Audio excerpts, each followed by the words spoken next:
உலகத்தில் யாரையும் எதற்கும் நீங்கள் நம்பாதீர்கள்.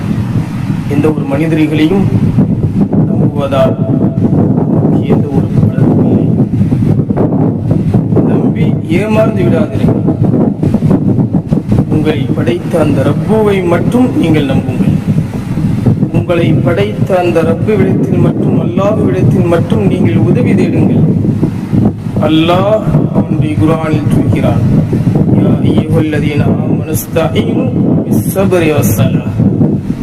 ஈமான் கொண்ட விசுவாசிகளே, பொறுமையை கொண்டு தொழுகையை கொண்டு நீங்கள் என்னிடத்தில் உதவி தேடுங்கள் என்று சொல்கிறான்.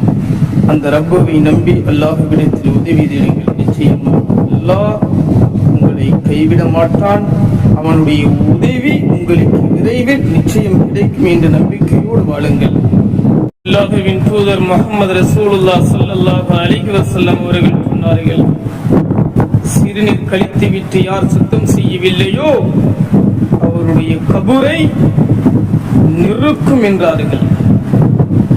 கபூர் நெருக்கடி அவர்களுக்கு இருக்கிறது என்று சொன்னார்கள். கண்ணியத்திற்குரியவர்களே, சிறுநீர் கழித்துவிட்டு சுத்தம் செய்யாதவர்களுக்கே இந்த நிலை என்று சொன்னார். அல்லாஹ்வால் கடமையாக்கப்பட்ட ஐங்கால தொழுகையை நிறைவேற்றாமல் மரணிப்பவர்களுக்கு இந்த நிலை, கபூருடைய வேதனை எப்படி அவர்களுக்கு இருக்கும் சிந்தித்து பார்க்க வேண்டும்.